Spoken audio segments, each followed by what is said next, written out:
મંગલાચરણમ ચિંતાસંતાનહંતારો યત્પાદાંબુજનેનવ જ્ઞાનાચાર્યાન પ્ರಣમામિ મુહુર્મુહુઃ યદનુગ્રહતો જંતુ સર્વદુઃખાતિગો ભવેत् તમહં સર્વદા વંદે શ્રીમદ્વલ્લભનંદનમ અજ્ઞાનતિમિરન્ધસ્ય જ્ઞાનાંજનશલાકયા ચક્ષુરુન્મીલિतं येन तस्मै श्रीगुरवे नमः नमामि हृदये शेषे लीलाक्षीराब्धिशायिनं लक्ष्मीसहस्रलीलाभिसेव्यमानं कलानिधिं चतुर्भिश्च त्रिभिः सर्वे विराजते दोषो पंचदारदये नमः।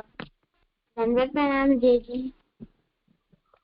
રુચિર, જો તું એ ગડબડ કરે છે, મેં રાશેષ ને તે દિવસે સુધરાવ્યું મંગલાચરણમાં, ચતુર નહીં બોલવાનું, ચતુર્ભિશ્ચ કેમ બોલવાનું? ચતુર્ભિશ્ચ। અરે પાછું એ જ ગડબડ, પાછું બોલ। ચતુર્ભિશ્ચ નહીં, વધારે નહીં કરવાનું, ચતુર્ભિશ્ચ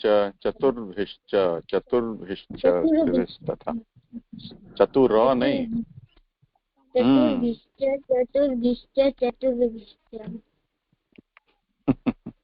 હા સારું, પણ ધ્યાનથી બોલજો હો, તે બે બરોબર બોલ્યા, છેલ્લું પાછું ચતુર કરી દીધું। સારું, કરો હવે, કોનો છે આજે વારો? મારું શિવી રાજાનો પ્રસંગ છે। શિવી રાજા એક દયાલુ અને પરોપકારી રાજા હતા। એમના શરણમાં જે આવતો એ એમની મદદ કરતા અને એમને મદદ બધી કરતા। તો એક વાર એમને મોટો યજ્ઞ કરતા હતા, તો ત્યારે એક કબૂતર આવી અને એમના ખોળામાં આવ્યો ગયો, અને ત્યારે અને એક પછી એમને એ છુપાઈ ગયો, અને એક બાસ પછી આવ્યો ને એમને કહ્યું કે આપ મારા સાથે અધર્મ કરો છો, આપ તો પરોપકારી રાજા છો, તો મને મારો ખાવાનું આપો, નકા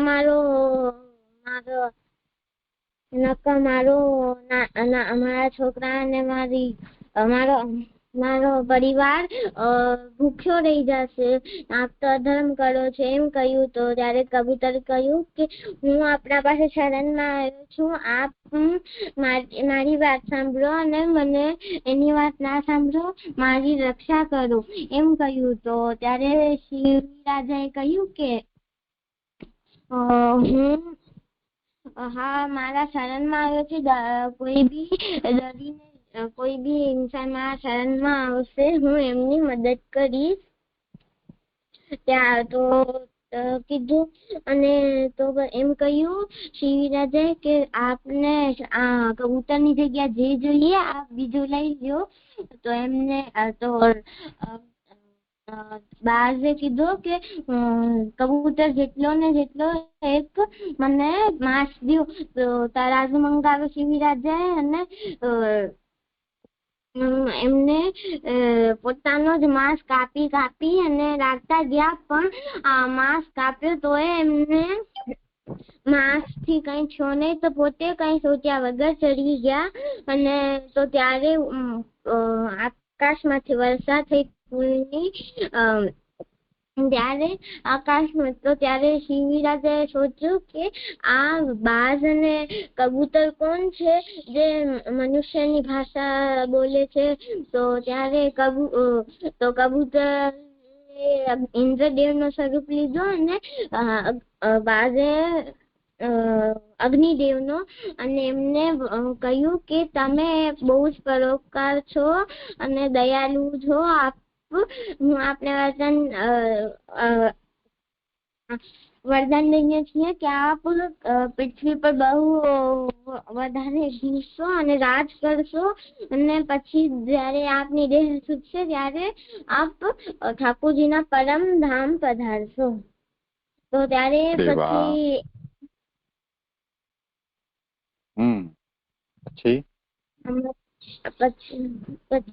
પછી એમને બધું જેમાં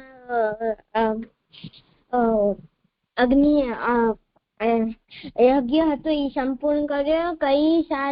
કઈ વર્ષ સુધી એમને રાજ કરવા ધરતી ઉપર. એના પછી એમને દેહ છૂટી તો ઈ ઠાકોરજીના પરમધામ પધાર્યા. આમાંથી શીખ મળે છે કે આપણે બધાની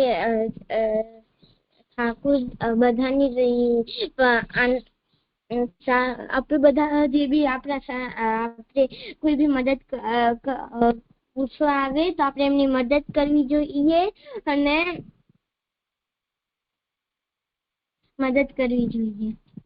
અને આમાંથી શબ્દ છે શરણ. શરણ બે પ્રકારનો હોય છે. શરણ એટલે આશ્રય બે પ્રકારનો હોય છે. એક શરણ સ્થાન અને શરણ ક્રિયા.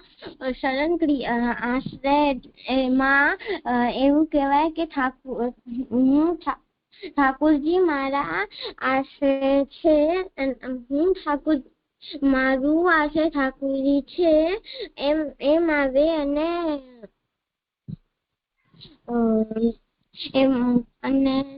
હું ઠાકોરજીના આશ્રય જાઉં છું. એને શરણ ક્રિયા કહેવાય. બીજો શબ્દ છે ધર્મ. ધર્મ એટલે કે જે શાસ્ત્રનો પાલન કરે અને ધર્મ કહેવાય, અને અધર્મ એટલે કે જે શાસ્ત્રનો પાલન ના કરે અને અધર્મ કહેવાય.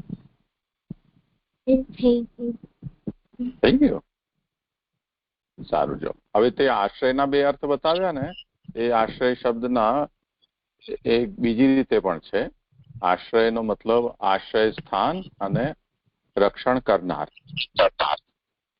બે અર્થ એ રીતે થઈ શકે છે. સમજાયું? જી. આશ્રયનો મતલબ આશ્રય સ્થાન અને આશ્રય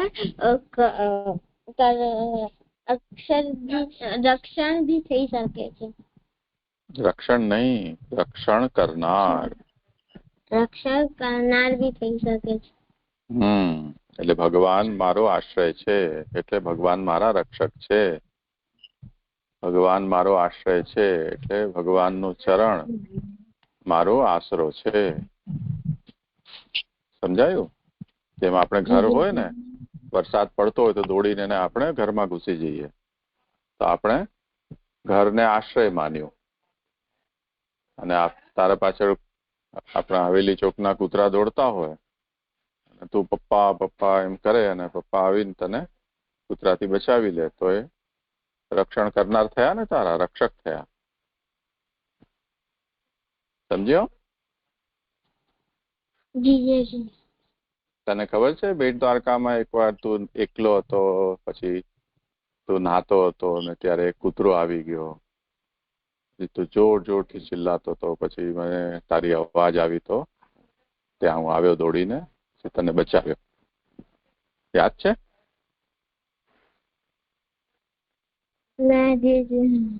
ભૂલી ગયો? ઓ, કોઈ મોટા માણસ છે, બધું નાની નાની વાત ક્યાં યાદ રહે. સારું.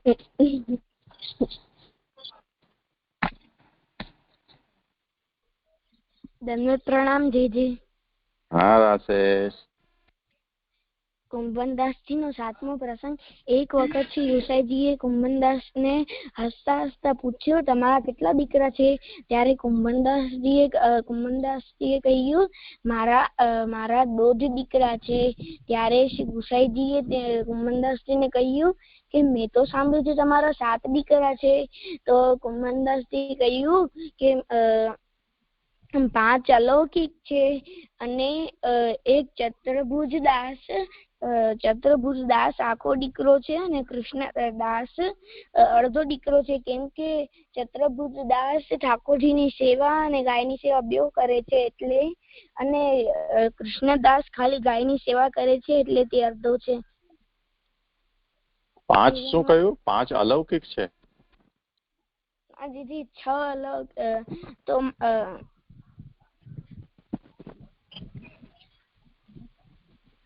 અલૌકિક નહીં, લૌકિક. ના લૌકિક છે.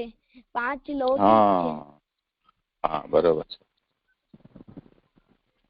આનાથી મળે છે કે આપણે ગાયની સેવા કરીએ તો ઠાકોરજી આપણા ઉપર બહુ પ્રસન્ન થાય. અચ્છા, તો એને તો અડધો માન્યો ને.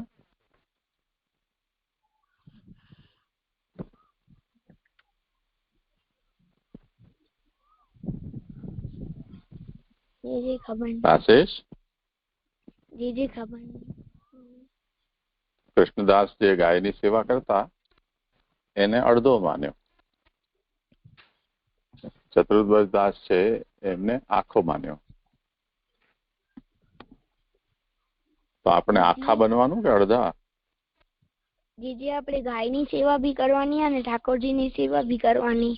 હા, ઠાકોરજીની ગાયની સેવા કરીએ તો ઠાકોરજીને ગમે. અડધી સેવા ઠાકોરજી માની લે. ઠાકોરજીની સેવાની સાથે સાથે ઠાકોરજીની ગાયની સેવા પણ કરીએ તો ઠાકોરજી આપને પૂરો માને. સમજાયું? જી જી. હા, સરસ. જે આમાંથી શબ્દ છે લૌકિક. લૌકિક એટલે કે જે ઠાકોરજીની સેવા અને ન કરતા હોય તેને લૌકિક કહેવાય, અને અલૌકિક એટલે જે ઠાકોરજીની સેવા કરતા હોય તેને અલૌકિક કહેવાય. શાબાશ. જી થઈ ગયું. થઈ ગયું.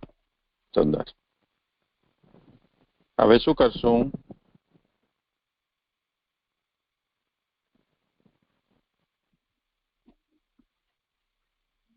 જી મેં કીર્તન કર્યો છે. એ તો હું વાટ જોઉં છું ક્યારનો, તું બોલતોય નથી. प्रात समय श्री वल्लभ सुत को उठता ही रसना लीजिए नाम, आनंदकारी प्रभु मंगलकारी अशुभ हरण जन पूरन काम। प्रात समय श्री वल्लभ सुत को उठत ही रसना लीजिए नाम, रसिक प्रीतम सो कहत नंद रानी। અરે તે ગુપચાવી દીધું રાસેશ કે થઈ ગયું? આગળ પાછળ થઈ ગયું? નીચે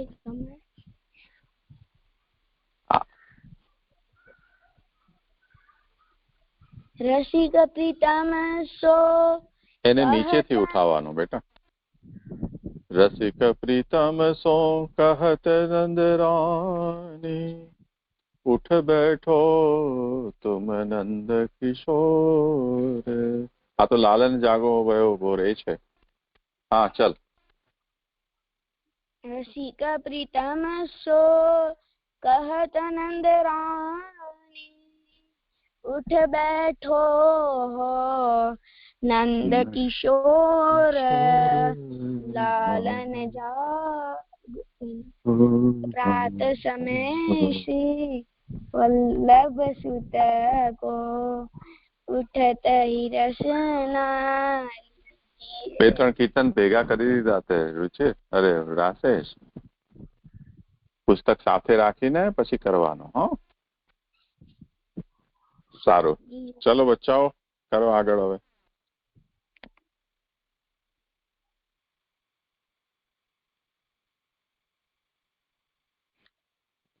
દંડક પ્રણામ છે. જે ગઈકાલનો ક્લાસનું આવર્તન કરું ભક્તિવાદીની. હા કરો. હવે જો ક્લાસ આવું બધું બોલવાની જરૂર નથી. આપણે અધ્યયન કહેવાનું, ગ્રંથનો અધ્યયન. હા જી જી. ગઈકાલના અધ્યયનનું આવર્તન. આપણે જયારે બધું આપણને આવડે છે ગુજરાતી આપણી ભાષા, તો પછી ખોટા અંગ્રેજી શબ્દ શું કામ વાપરવાના? જી જી. તો આપણે ગઈકાલના અધ્યયનમાં આપણે એવું સમજ્યા હતા કે ક્વાપી શબ્દ જે કીધેલું છે, ક્વાપી એટલે ક્યારે પણ નહીં, એટલે આપણે ક્યારે એનો નષ્ટ નહીં થાય. કે જે ભાવ જે છે એનો બીજ ભાવ જે છે એનો ક્યારે પણ નષ્ટ નહીં થાય. પણ આનું પોઝિટિવ રિઝલ્ટ આવશે કે જેવી રીતે ભક્તિ પ્રવૃત્ત થશે એ નક્કી નથી, પણ એનો નાશ તો થાય જ નહીં. એટલે બધા જ પરિસ્થિતિમાં એનો બીજભાવ કે અવસ્થા સર્વાઈવ થશે. હવે જે અવસ્થા આપણે એવી રીતે સમજી શકીએ છીએ કે રુચિ, પ્રેમ, આસક્તિ અને વ્યસન. તો આ બધા જે રુચિ, પ્રેમ અને આસક્તિ અને વ્યસન જે છે બધા જળવાઈ રહેશે. અને કારણ કે જ્યાં સુધી આપણે સ્ટેબલ હોઈએ કે આપણે પકડી રાખીએ તો એનો નાશ નહીં થાય. જ્યારે સંબંધ છોડી લઈએ તો સ્ટેબિલિટી જતી રહેશે. એટલે જે ભગવાનનું જે બાહ્ય ભજન છે એ સ્વરૂપ સેવા છે. અને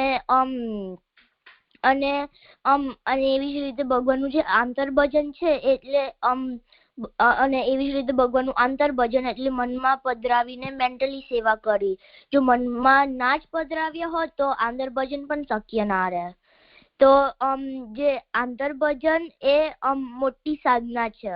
એટલે ભગવાનની બાહ્ય રૂપ આપના મનમાં વસી જો જે ભગવાનનું જે બાહ્ય રૂપ જે છે એ આપના મનમાં વસી જાય તો એ મોટી સિદ્ધિ કહેવાય છે. અને હવે જે બાહ્ય ભજનમાં એ પરિવર્તન આવી શકે છે કે ચેન્જ થઈ શકે છે. જ્યારે આંતર ભજનમાં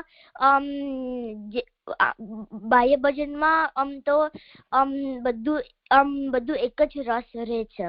અને જે જો આપણે આંતર ભજન કરીએ તો જે આંતર ભજન કરી તો પેલા એ કીધું કે જો આપણા મનમાં ભગવાનનું બાહ્ય રૂપ વસી જાય તો એ મોટી સિદ્ધિ કહેવાય છે. તો એમનું ભજન જે છે એ વિશિષ્ટ ભજન કહેવાય છે. હવે ભગવાન માટે બાહ્ય ભજન અને આંતર ભજન સમાન છે. અને જે આંતર ભજન જે છે એને કોઈ લિમિટેશન્સ નથી, પણ એ દુર્લભ છે કે દુસાધ્ય છે. જ્યારે હૃદયમાં કે મનમાં ભગવાનને પધરાવીએ ત્યારે જ આંતર ભજન શક્ય છે. જો આ ના થતું હોય તો નામ ભજન કીધેલું છે. નામ ભજન એટલે નામનો જપ, પણ આ છેલ્લો ઉપાય છે. તો શરણાગત જીવ માટે જ છે આ નામ ભજન. સ્નેહના સર્કલની અંદર નથી પણ બહાર છે. એટલે બાહ્ય ભજન, આંતર ભજન, બાહ્ય અને આંતર ભજન આ ત્રણે મુખ્ય છે જે ભક્તિ વેદિનીમાં સમજાવ્યા છે. અને જો આપણે એકને દ્રઢતાથી પકડી રાખીએ તો આપનો ભાવ નષ્ટ નહીં થાય. મને એવી સમજણ પડી જાય છે. સારું કર્યું. અચ્છા, એક આમાં કરેક્શન એટલું છે, ક્વાપીનો અર્થ ક્યારે પણ એમ નહીં, પણ ક્યાંય પણ. જી જય જય. કેમ કે મહાપ્રભુજી શા માટે અહીંયા એમ આજ્ઞા કરી રહ્યા છે ક્વાપી? એનું કારણ એ છે કે આખો ભક્તિની વૃદ્ધિનો ઉપાય એ વિચાર ઉપર ચાલી રહ્યો છે કે અહીંયા રહેવું, ત્યાં રહેવું, અહીંયા ન રહેવું, ત્યાં ન રહેવું, કેટલા દૂર રહેવું, કેટલા નજીક રહેવું. એટલે કોઈને કોઈ સ્થાન સાથે આ વિચાર જોડાયેલો છે. તો જેમ પહેલો ઉપાય આપણે જોયો એમાં ગ્રહ ત્યાગ કયો, બીજા ઉપાયમાં ઘરમાં રહીને ભગવત સેવા સ્મરણ કરવાનું આજ્ઞા કરી. વ્યાવૃત્ત હોય તો એને ભગવદીની સાથે પરિચર્યા પરાયણ અને કથા પરાયણ થવાનું કહ્યું. જો પરિચર્યા ન સંભવ હોય તો પાછું હરિસ્થાનમાં ભગવદીની સાથે કેવલ શ્રવણ કીર્તન પરાયણ થવાનું કહ્યું. તો આ બધા જેટલા પણ અહીંયા સાધનો કહેવામાં આવી રહ્યા છે એમાં સેવા અને ગુણગાન એના સાથે ક્યાં કરવું એ સ્થાનનું બહુ મહત્વ અહીંયા શ્રી મહાપ્રભુજી વિચારી રહ્યા છે. તો જે વ્યક્તિ છે એને સમસ્યા એ સ્થાનથી વધારે જ છે. તો એટલા માટે શ્રી મહાપ્રભુજી પછી જ્યારે છેલ્લે બાકી આજ્ઞા કરે છે કે ચાહે તો સેવા અને કથામાં, ચાહે તો કેવલ સેવા કે કેવલ કથામાં જેની આ દ્રઢ આસક્તિ જીવન પર્યંત રહેશે એનો ક્યાંય નાશ નહીં થાય. તસ્ય નાશો નક્વા પીતિ મતિર્મમ, એવી મારી મતિ છે. એટલે ચાહે તો ઘરમાં રહેશે, ચાહે ભગવદી સાથે રહે, ચાહે તો ગ્રહ ત્યાગ કરીને એને વિચરણ કરતો રહે, એનો નાશ ક્યાંય પણ નહીં થાય. સમજાયું? જી જય. શું સમજાયું? બોલ. મને એવું સમજાયું કે અહીંયા કાપી એટલે ક્યાંય પણ નહીં, એટલે ક્યાંય એનો નષ્ટ નહીં થાય, કે કશા સ્થાન પર નષ્ટ નહીં થાય. અને અહીંયા કારણ કે અહીંયા સ્થાન ક્યાંય એટલા એના લીધે વાપર્યું છે કારણ કે અહીંયા ભક્તિવેદાંતમાં સ્થાન વધારે મહત્વ છે અહીંયા. એટલે કારણ કે એટલે અમને એટલે જો આપણે ગૃહ ત્યાગ કરીએ કે આપણે આપણા પોતાના ઘરમાં કે સ્વકીયના ઘરમાં અમને ક્યાંય પણ એનો નષ્ટ નહીં થાય. મને એવી સમજણ પડી જાય છે.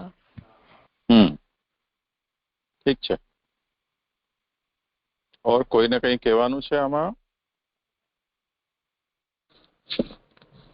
મને પ્રણામ દીદી. જે મને આમાં એટલું એડ કરવું છે કે જે અહીંયા કાલે મને એવું સમજાયું હતું કે અહીંયા મહાપ્રભુજી આજ્ઞા કરે છે કે ભક્તિમાં અહીંયા ભક્તિની વૃદ્ધિ માટે કે બીજ ભાવને દ્રઢ કરવા માટે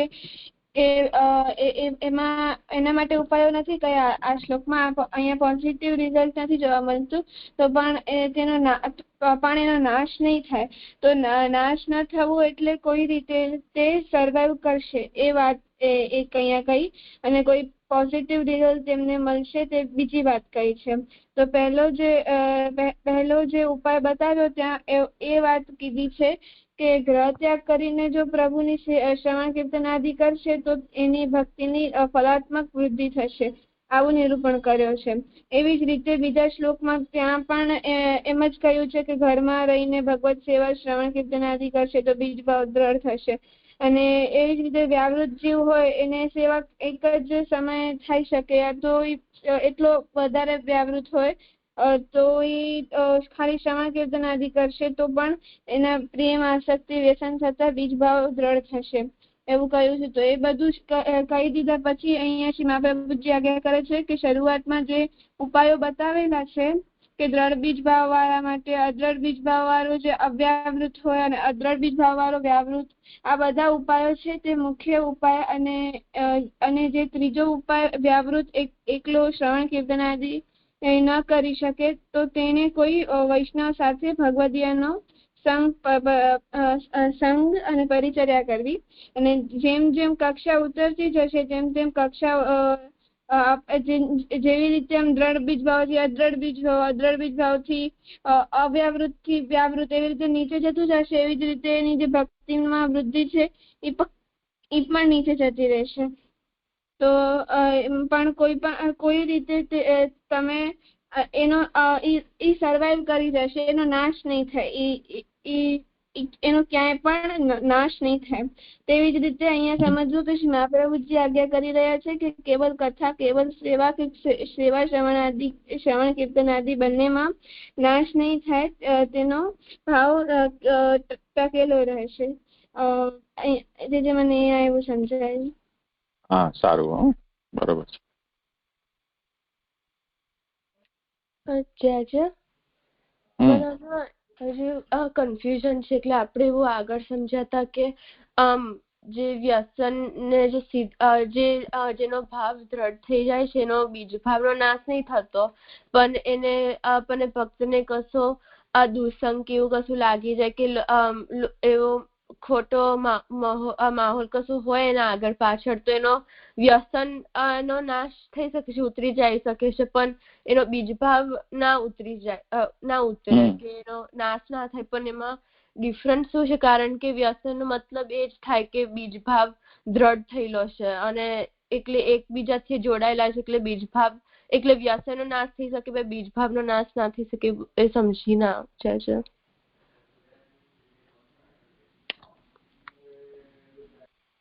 હા, કરો વિચાર બચ્ચાઓ. કોણ કોણ છે?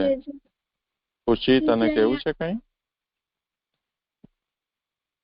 Good.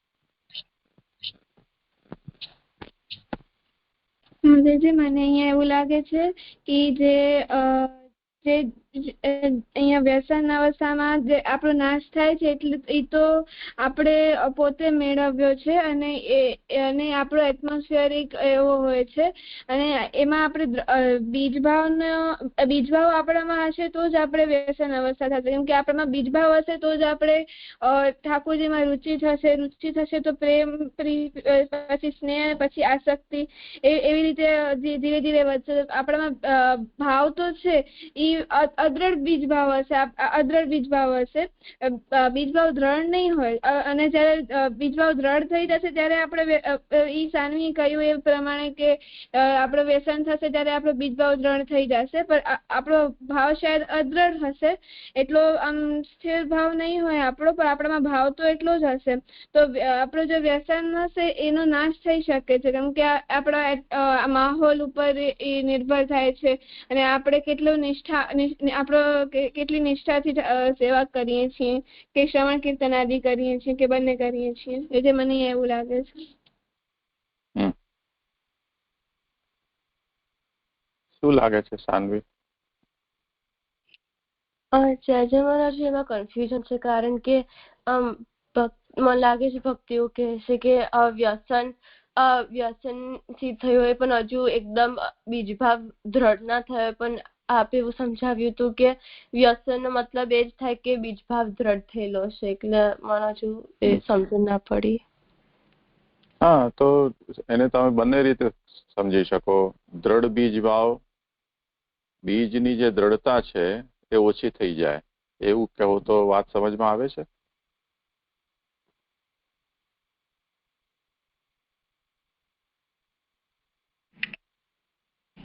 જી જય. હા, બસ તો એ જ વાત છે અહીંયા. એટલે જે વ્યસન છે એ નીચે ઉતરીને આસક્તિ ઉપર આવી જાય, આસક્તિથી નીચે ઉતરીને પ્રેમ ઉપર આવી જાય કે ઓર નીચે જાય તો રુચિ પૂરતું રહી જાય. એવું તો થાય જ છે ને આપણને. જેમ અહીંયા ભારતમાં ઘણા બધા ઉત્સવો અમુક દિવસોમાં મનાવાતા હોય છે, એની ઋતુઓ હોય છે, મહિનાઓ હોય છે, ઘણા બધા ખાવા પીવાની વસ્તુઓ છે એની ખાસ દિવસોમાં ઉપલબ્ધ થતા હોય. તો જ્યારે એ મોસમ આવતી હોય, જેમ અત્યારે કેરીની મોસમ હવે પૂરી થવા ઉપર છે, તો કેરીના આવવાની શરૂઆત થતી હોય ત્યારે બધા લોકોના મનમાં એનો ખૂબ તત્પરતા થઈ જાય, તાપક ક્લેશ એકદમ વધી જાય. ક્યારે મળશે, ક્યારે મળશે? પણ પૂછવા જાય તો કે ભાઈ તમને 200 રૂપિયા કિલોગ્રામ છે કે 500 રૂપિયા કિલોગ્રામ છે. તો આપણે બિચારા જેની શક્તિ ન હોય તો એ વાટ જોવે કે ચલો 10 દિવસ પછી લઈશું.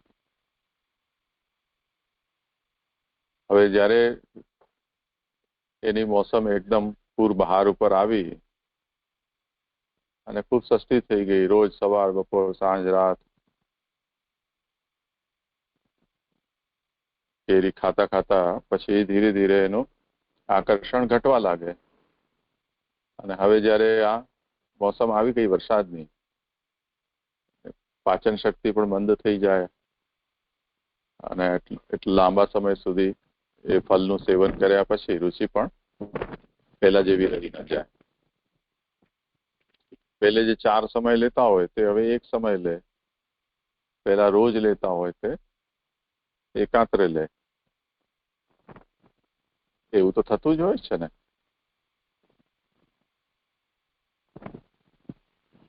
એવું સંબંધોમાં પણ હોય છે. પહેલા જેવી ગર્મજોશી હોય, જેવો ઉત્સાહ હોય, જેવી તત્પરતા હોય, જેટલી ઇંતજારી હોય, એ પછી અમુક સમય પછી ન રહી જાય. દરેક સંબંધ છે એની એવી સ્થિતિ હોય જ છે. અહીંયા જે શ્રી મહાપ્રભુજી આજ્ઞા કરી રહ્યા છે એ જ વાત છે કે ભગવદ વ્યસન સુધી જેણે પોતાનો પ્રેમ પહોંચાડ્યો છે અને જો ભક્તિ વિરોધી વાતાવરણમાં એ રહેશે તો એ વ્યસન ફરી પાછું નીચે ઉતરીને આસક્તિ પર આવી જશે, એવું બને.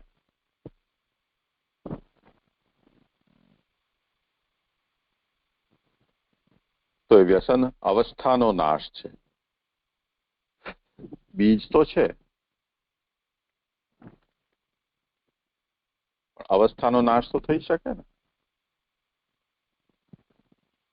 જેમાં આપણે કોઈ વૃક્ષ આપણે વાવ્યું હોય,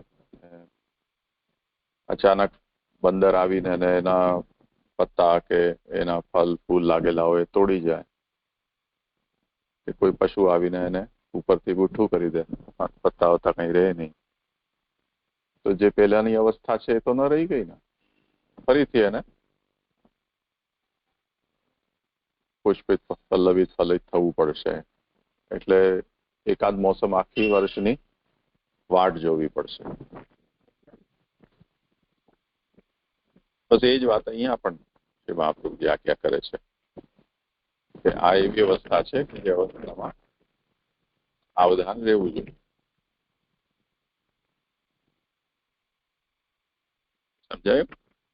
હાજી હાજી. અને આપણે આવું બીજી બધી અવસ્થાનું પણ સમજી શકીએ ને, ખાલી વ્યસનનું નહીં. કારણ કે આપણે આ 9મા શ્લોકમાં આપણે એવું સમજ્યા કે જે જુદી જુદી અવસ્થા છે, જેવી રીતે રુચિ છે, પ્રેમ છે, આસક્તિ છે, તો એ અવસ્થામાં આપણે જ્યાં સુધી આપની નિષ્ઠા રહેલી હશે ત્યાં સુધી આપનો બીજભાવ અહીંયા ટકી રહેશે, એનો નાશ નહીં થાય. અને જ્યારે આપના વધારે સાધનો આપણે કરી શકીશું, આપને એવું અનુકૂળતા હશે, ત્યારે આપણે આ ભક્તિની વૃદ્ધિ આપણે વધારે કરી શકીશું અને આપની જે ભક્તિ ભાવ છે એ વધારીશું. એટલે આપની અવસ્થા પણ આગળ વધતી જશે. પણ એ બીજભાવ ટકી રહેશે, એટલે એનો સર્વાઈવ થશે, એનો નાશ નહીં થાય. એટલે આ ખાલી વ્યસનની જ આગળ શ્રી મહાપ્રભુજી વ્યસનનું કહે છે, પણ આપણે બધામાં અપ્લાય કરી શકીએ એવું જ ન જાય. હા હા જય હવે સમજાયું.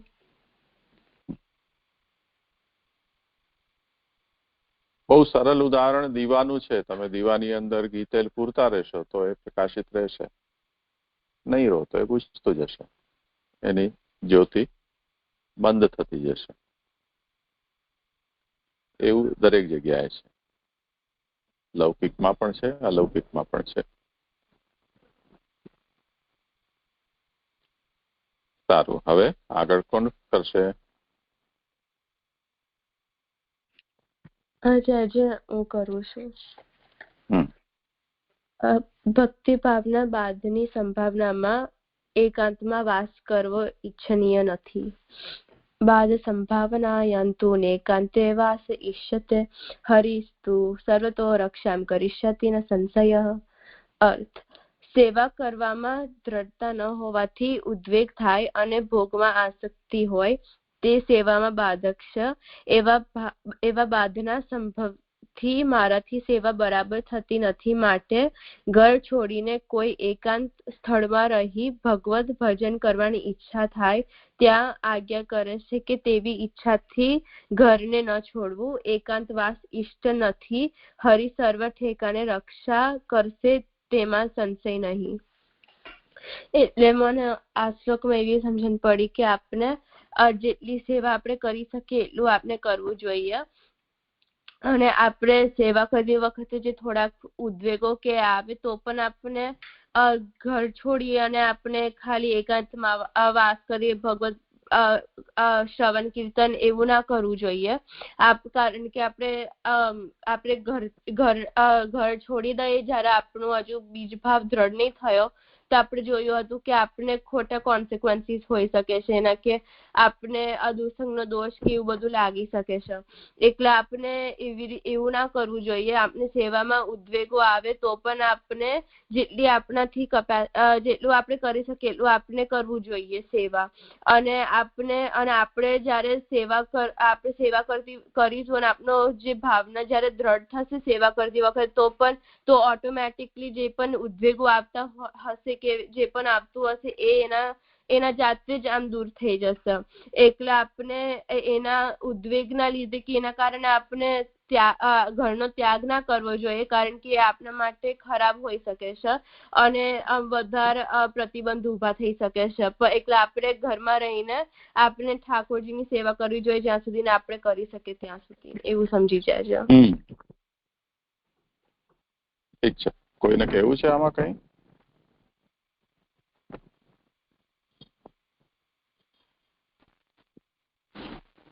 જે મને એમાંથી એવું સમજાયું કે આપણો ભાવ દ્રઢ ન થયો હોય તો આપણે સેવા કરવામાં આપણો ભાવ દ્રઢ ન થયો હોય તો આપણે આમ ઉદ્વેગ થાય અને એમાં પ્રતિબંધો પણ આવતા હોય, એટલે આપણે ઘરને ના મૂકવું જોઈએ, કેમ કે આપણે હજી ભાવ દ્રઢ નથી થયો આપણો. અને આપણે કથામાં અને શ્રવણ કીર્તન આદિમાં પણ આપણે એટલો જ શ્રવણ કીર્તન આદિમાં ધ્યાન દેવું જોઈએ જેનાથી આપણી અવસ્થા જે ભક્તિમાં આપણે થઈ છે એ છૂટે નહીં. અને આપણે અહીંયા આગળ આપણે હમણાં ભગવત સેવાને કરીએ છીએ તો એના માટે આપણે આગળનું આટલું ના વિચારવું જોઈએ કે હવે મને ફળ મળશે કે નહીં, મને કેટલો ફળ મળશે, એવું ના વિચારવું જોઈએ. કેમ કે અહીંયા એમ કહ્યું છે કે પ્રભુ તો બધાના રક્ષા કરનારા છે, બધાનું સારું જ વિચારે છે. તો આપણે ભવિષ્યમાં શું ફળ મળશે એવી આપણે આમ શંકા ન કરવી જોઈએ. अच्छा, और कोई?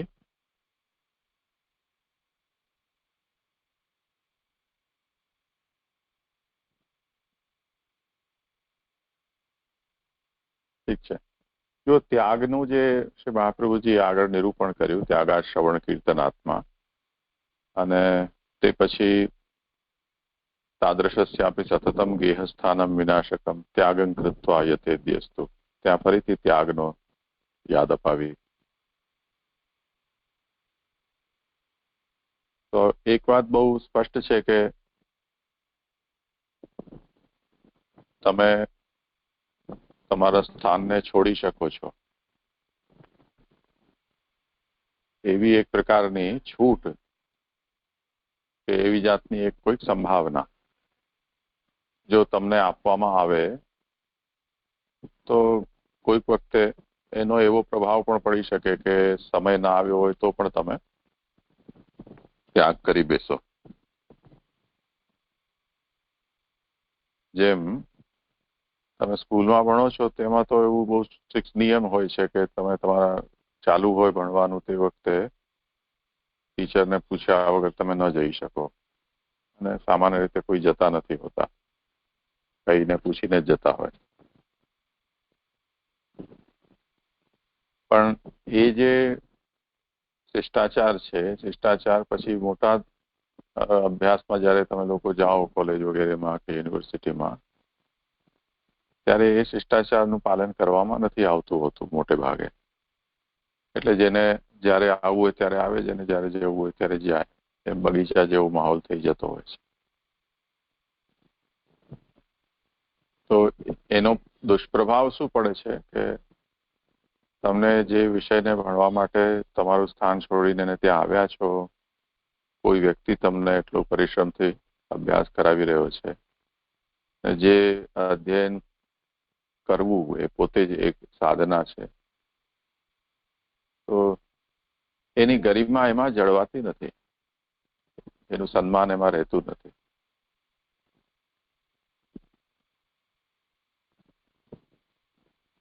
બીજું,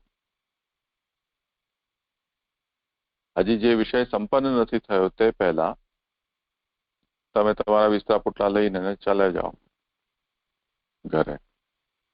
એક જાતનો અનાદર છે પ્રક્રિયા સાથે. તો એ રીતે અહીંયા વાત સમજવાની છે કે શ્રી મહાપ્રભુજી ત્યાગનો 2-3 વખત આજ્ઞા કરી રહ્યા છે, એ શબ્દના પ્રયોગ કરી રહ્યા છે, પરિસ્થિતિનું વર્ણન કરી રહ્યા છે.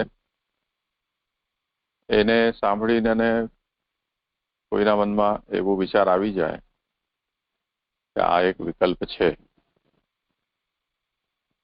અને એને આપણે જયારે ઈચ્છા હોય ત્યારે અજમાવી શકાય. તો કોઈ ઉતાવળીયો નિર્ણય કરે ત્યાગ કરવાનો તો શ્રી મહાપ્રભુજી એને અહીંયા સાવધ કરી રહ્યા છે. જેમ આના પહેલા અન્નદોષ અને સંગદોષનું સંભાવના ત્યાગની અંદર રહે છે એ વાત આપે કહી જ છે. તો ફરીથી શ્રી મહાપ્રભુજી એ વાતને અહીંયા યાદ અપાવી રહ્યા છે કે જો બાધની સંભાવના હોય એટલે અન્ન દોષ કે સંગ દોષ કે અન્ય પણ બીજા કોઈ દોષને કારણે તમને પ્રતિબંધ જણાતું હોય અથવા અનિષ્ટ થશે એવું મનમાં થતું હોય તો એકાંતવાસ ઠીક નથી. હવે આ જે ત્યાગ છે એ ઓલો પ્રથમ અધિકારી વાળો ત્યાગ નથી, પણ પ્રતિકૂળ સ્થાનનો ત્યાગ કરીને કોઈ અનુકૂળ સ્થાનમાં એકલા રહેવું, એ પ્રકારનો આ ત્યાગ છે. એટલે એક જાતનો સ્થાન બદલવાની જ વાત છે. આ જગ્યા ન ફાવી તો આપણે બીજી જગ્યાએ ગયા, આ લોકો ન ફાવે તો બીજા લોકો પાસે ગયા.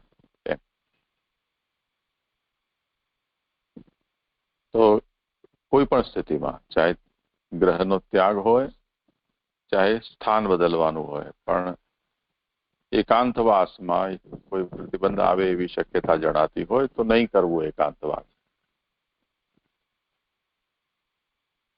આ વાત કોના માટે કહી છે કે જે અદૃઢ છે, સંશય વાળો છે. જેમ હમણાં આપણે અહીંયા સત્ર હતું ત્યારે બચ્ચાઓ મેં તમને કહ્યું હતું ને કે તમે આવજો, તો ભક્તિ ને બંસી તો આવ્યા. ઓર કોણ આવ્યું હતું? હા, 2 જ આવ્યા. નહીં, આશિતા પણ હતી. હા,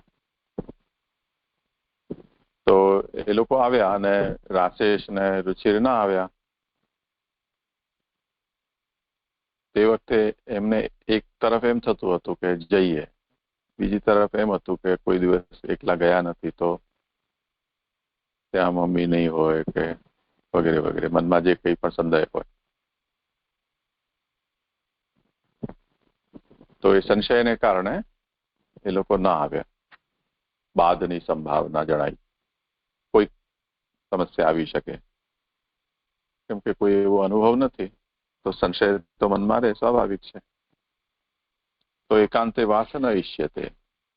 મહાપ્રભુજી એક ઘરના વડીલ તરીકે એમ કે છે કે અચ્છા ઠીક છે, એવું જો મનમાં સંશય થતો હોય તો નહીં કરવો એકાંતવાસ.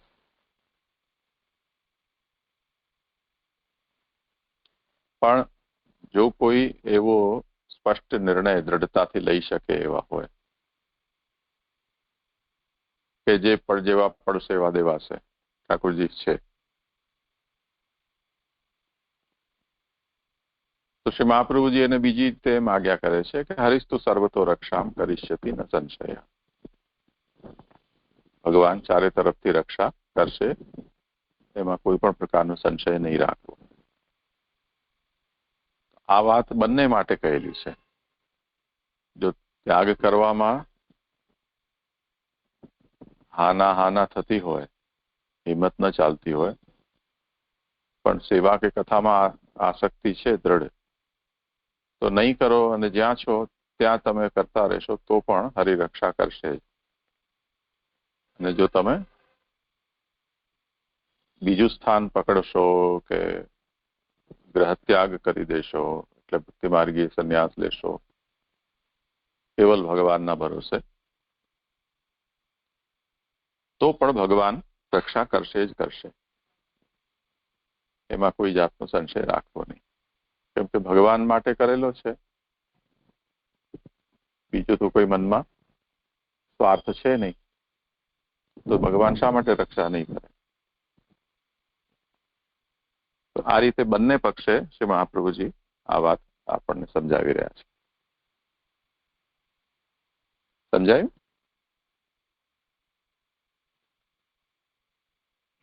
હા જી મને સમજાયું. મને એવી સમજણ પડી કે અહીંયા શ્રી મહાપ્રભુજી વારંવાર કે છે કે ત્યાગ કરવો જોઈએ, પણ આપણે અહીંયા સાવધાની રાખવી જોઈએ. પણ આપણે અહીંયા સાવધાની રાખવી જોઈએ કે આપણે એનો કે આપણે તરત જ ત્યાગ ના કરવી જોઈએ, કે આપણે યોગ્યતા ના હોય તો આપણે તરત જ ત્યાગ ના કરી દેવો જોઈએ. અને કારણ કે પેલા કીધું છે કે જો આપણે એવું કરીએ તો અમને દુસંગ અને અન્ય દોષ નો બાધક પડે છે.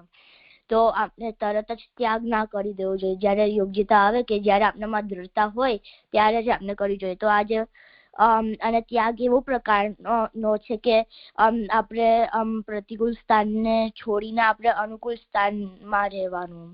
અને આ વાત જે છે આ અદ્રઢ જીવ માટે છે કે જેમને સંશય થાય છે, તો એકાંતમાં વાસ કરવાનો એમને એવો સંશય થાય છે. તો એમના માટે શ્રી મહાપ્રભુજી કહે છે કે ભગવાન ચારે બાજુ રક્ષણ કરશે આપનું. તો એટલે આપણે કશી સંશય રાખવી ના જોઈએ. બધી પરિસ્થિતિમાં આપનું રક્ષણ કરનારા છે. તો મને એવી સમજણ પડી છે. હા, સરસ. ઓર કોઈને કંઈ કહેવું છે?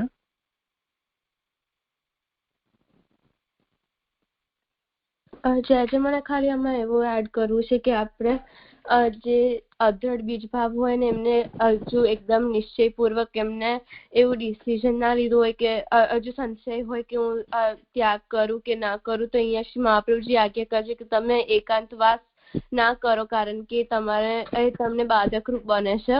પણ તમે જે શ્રવણ કીર્તન કે જે સેવા પૂજા કરતા હતા એમાં જોડાઈ રહેવું જોઈએ. કારણ કે સંશય હશે તો એ સંશય લઈને સંશયથી આપણે ત્યાગ કરીશું તો એ બાધક રૂપ બનશે. એટલે આપણે એકદમ નિશ્ચયપૂર્વક કરેલું હોય ત્યાગ તો આપણે તો જ ત્યારે જ ત્યાગ કરવું જોઈએ, જ્યારે આપણે એકદમ એવું ડિસિઝન લઈ લીધું હોય ત્યારે, એમાં સંશય ના હોય ત્યારે ત્યાગ કરવું જોઈએ. અને અહીંયા શ્રી મહાપ્રભુજી કહી રહ્યા છે કે ભગવાન ચારે તરફથી રક્ષણ કરશે. તો આ વાત અહીંયા આ વાત બંને માટે કરેલી છે. એક તો એમના માટે જેમને હજુ ત્યાગ કરવામાં સંશય છે અને હજુ શ્રવણ કીર્તનમાં જોડાયેલા રહેશે, એમના માટે પણ આ વાત કરી છે. અને એમના બીજા માટે પણ જે અગૃત્યાગ કરેલો હોય કે જે સ્થાન બદલ્યું હોય એમના માટે પણ, આ બંને માટે શ્રી મહાપ્રભુજી આજ્ઞા કરી રહ્યા છે કે ભગવાન તમારો ચારે તરફ રક્ષણ કરશે, એવું સમજી જાય છે. હા, શાબાશ.